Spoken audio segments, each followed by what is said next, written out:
The race for the most improved NBA player award is actually going to be insane. And historically, it's not really one that anyone pays attention to. And honestly, I can't even remember who won last year, or I can't even name a player that has won the award in the past. Regardless of that, there are so many candidates. Without any further ado, let's get into the top 12 candidates, because I think 12 definitely have a chance at this award right now. And we're going to start with Austin Reaves, who's been having an insane season. So right now, 28.3 points per game, 5.1 rebounds, and 8.2 assists per game. LeBron James is coming back as I'm recording this, probably Tuesday night. We'll see how that affects him. But when Luka missed time early in the season, Austin Reaves had some monster games and actually has kept it up since Luka has been back. So it'll be interesting to see if he can keep up these numbers when LeBron is back and fully going as well. But you can see even his last two, 25, 8, and 6, 31, 7, and 4. And then obviously some massive games without Luka, like 51, 11, and 9, 41, 5, and 4, which have kind of propped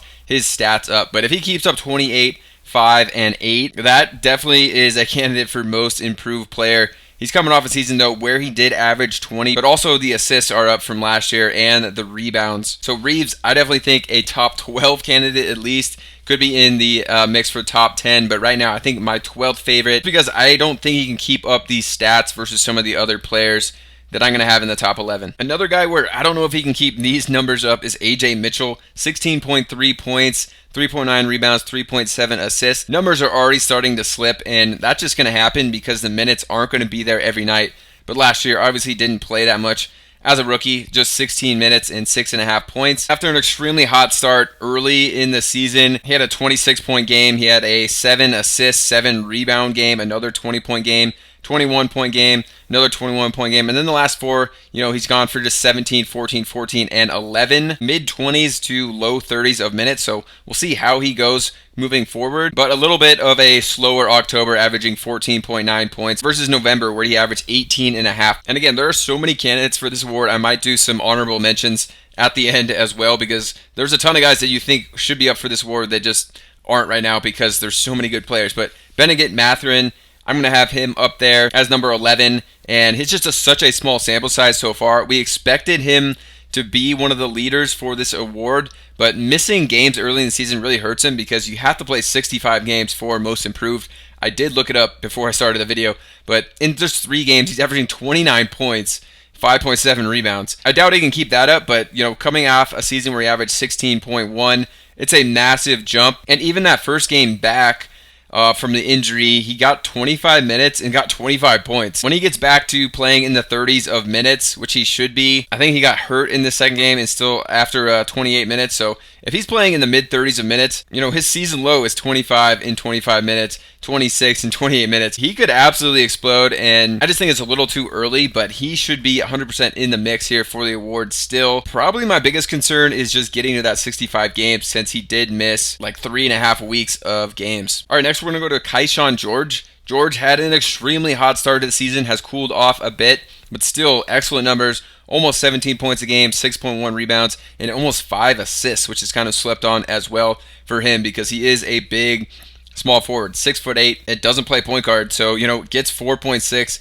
assists per game. Wizards have other point guards, McCollum, Bub Carrington, that are handling the ball a lot. So impressive to get 4.6 assists as well. I think that's a slept on stat for him. Has more than doubled his points per game average last season, and almost doubled his assist totals, increased his rebounds so far. It was an extremely hot start for him with 21, then 34, and some huge assist numbers in October. And then a slow start to November, but had a massive game in the last one with 29 points, 6 rebounds, 5 assists, after a game with 16, 7, and 9. So 2 really good bounce back performances here to keep that average up. It probably was like around 13 points per game in November before these last 2 games, and probably around 3 assists per game. But these last 2 games definitely has put him back into that conversation. And then you got to think that they're going to trade Middleton or McCollum at some point. It's just going to open up more shots for him. So George, another good candidate, and I think we're just cracking into the top 10 of candidates here, and George looks like an excellent one. For next one, we're going to another George, Keontae George, 22 points per game,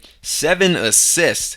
So he's not just scoring the ball this year, he is facilitating, but you got Isaiah Collier back. His assists might take a bit of a dip, and his shot attempts, with now Ace Bailey being in the starting lineup for a bunch of games. So we'll see how he holds up. Insanely impressive numbers to start the season. It's his third year. He started every single game this year, 34 minutes per game. Last season, kind of surprising to me, was 16.8 points, 5.6 assists. I didn't remember him being that good last year, and honestly that kind of hurts him for most improved player, right? Because you want to see a massive jump, and he was already pretty good statistically last season, so I think that's why he's this low on my list, because he's had an insane start and then you just don't know what moving forward. But I mean, still last game, 44 minutes, it was double overtime, 33 points, 6 assists.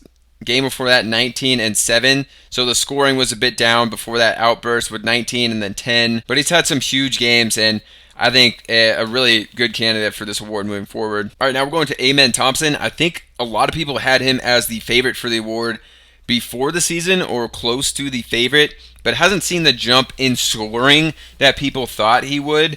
And some of his defensive numbers have taken a little bit of a... You saw last year he was shooting 55% from the field and was only taking 1.3 threes per game and managed to average 14 points, 8.2 rebounds. So far, the rebounds are down by almost 2, and the points are only up by 3, but the efficiency way down, 47% from the field, and then he's taking almost double the amount of three-pointer attempts, but shooting at 21%. I still have him on the list kind of as a sleeper, because I think he could figure it out and start to be more efficient like he was last year. Bump those rebounding numbers back up. The assist numbers up to 5.2, which is good to see. The blocks are way down, steals slightly down.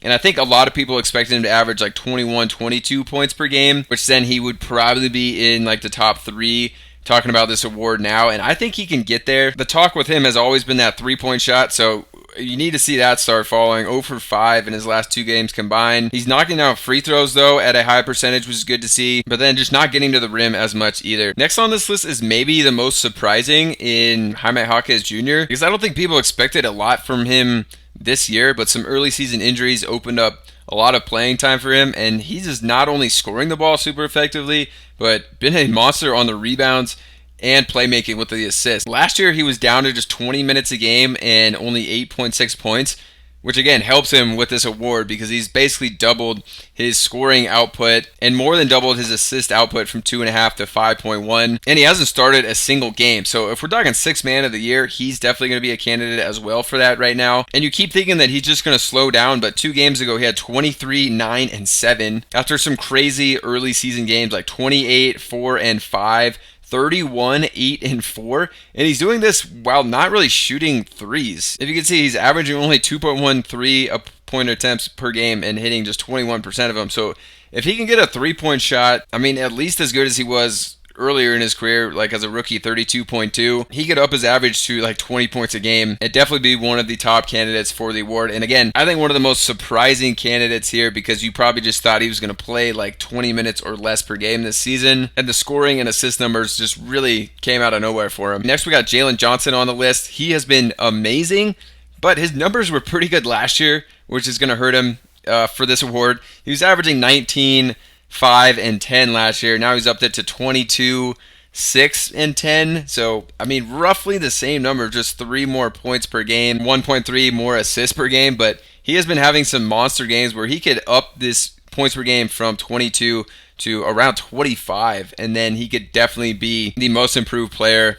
of the year, jumping from 19 to 25. Because we've seen his last 3 games, 24, 10, and 8. 31, 18, 14, and 7 steals, and then followed that up with 25, 10, and 7. So he's been having some monster games, especially with Trae Young out of the lineup. Who knows what they do in Atlanta because they won 4 games in a row now without Trae Young, and Jalen Johnson is looking like an all-star. I think he has to be on this list, even if right now increase in stats don't look that impressive. He could be an all-star easily, and then, I think this award should really go to players who jump from non-all-stars to an all-star type player. Finally get into the top 4. It's crazy how many candidates there are and good candidates for this award. Ryan Rollins has to be in there. Another guy that just absolutely came out of nowhere because you thought Kevin Porter Jr. was going to start, Cole Anthony backing him up at point guard, and then Rollins would essentially be the emergency point guard. If one of those guys got hurt, he would turn into the primary backup. But when Kevin Porter Jr. went down early in the season, it was basically just been Rollins as the starting point guard ever since, and he has not looked back.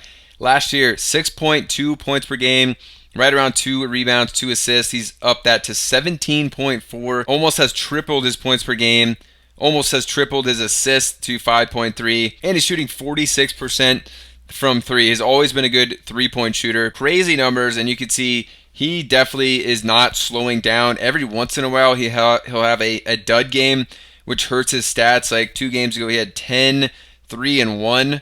But then follow that up with 24, 5, and 3. And in November, he's already had 4 20-point games. In most of these games, he's had 5 or more assists. So massive numbers for Rollins. We didn't even mention his 32 and 8 game earlier in the season. Basically from a little used bench player last year to starting point guard, putting up really good numbers. He's got to be in that top 4. All right, next is Denny Avdia.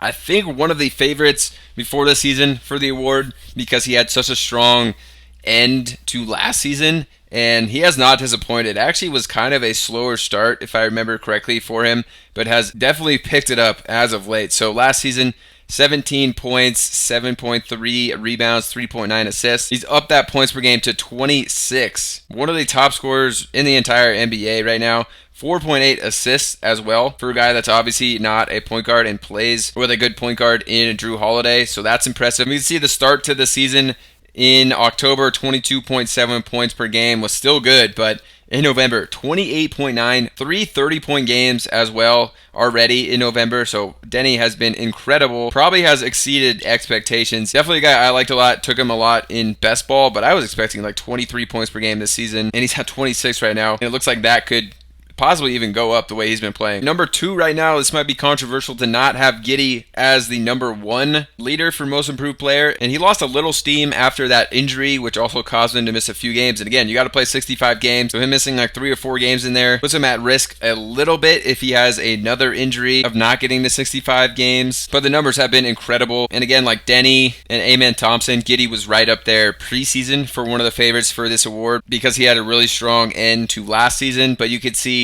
jumping up from 14.6 points to almost 22, and then the assists from 7.2 to 9.4, rebounds 8.1 to 10.3, almost averaging a triple-double, which is absolutely insane. And then the scoring has been up after kind of a slow scoring start. Ended actually with 22 points per game in November, but first 4 games scored between 18 and 21. Then had a 32-point game here, and then had 2 kind of down games before missing a few with injury with just 16 points and 15 points, but come back extremely strong with 26, 13, and 13, and then 21, 14, and 6. It's really neck and neck with him and another guy for first in the award, and that's Jalen Duren. The question with the Pistons this year was who's going to be that second scorer besides Cade Cunningham, and so far it's been Jalen Duren, which I don't think a lot of people expected. They expected to be, Tobias Harris or Oscar Thompson to take a big leap like his brother Amen in the scoring department, or Jaden Ivey, who hasn't played a game all year, I don't think. It's been Jalen Duren, 20.3 points per game, 12.3 rebounds. Insane numbers. And last year he was averaging just 11.8 and 10.3 rebounds. So 2 more rebounds per game and like 9 more points per game, almost doubling what he was averaging last year. It's been a massive jump for him. He's getting to the line way more, 7 times per game versus just 3.1 last year. Which is one of the main differences, but also just playing more minutes. He only played 26 minutes last year. He's at 29 right now, and that's allowing him to get up 4 more shots per game and keep that efficiency of high 60% field goal percentage. And if he does this on a top 4 seed in the Eastern Conference, I think that gives him a boost in the award, but his stats a little more impressive as a jump than we've seen with Josh Giddey. And I think that gives him just a slight edge in the award. I gotta give you guys some honorable mentions as well, because I teased that earlier in the video. Nickeil Alexander-Walker, crazy he's not in the top 12 here. 17.8 points per game. Basically has doubled what he did last year at 9.4. Sengun has been amazing, but not a massive jump, Jumped from 19.1 to 23 points, 4.9 assists to 7.4. 2 pretty good jumps, but he was an all-star last year, and he'd probably have to average like 25 points to have a real chance at this award. Stephon Castle would have been in the top 12, but just got injured. Some of these late games as well hasn't been as good. 17.3 points, 7.5 assists, 5.8 rebounds, so has increased his numbers across the board, but still was pretty good last year 14.7 points, so it's not like a massive jump for him. And he was looking much better in his first 6 games. He averaged 18.8 points in October. First game in November got 26 points. And then went on a crazy streak of assists here. 3 straight games with 10 plus assists. And then his last 2 games before getting injured definitely hurt his stats and numbers. Now he could miss up to 2 weeks as well, which is going to put him at risk of not playing the 65 game max. So hopefully you guys enjoyed this one. A ton of players to consider here. Let me know who you think the front runner is or who you think is going to eventually win this award, because there's so many horses in the race right now. So this one was interesting, fun to make. If you guys enjoyed it, check out another video on the channel and we'll see you over there.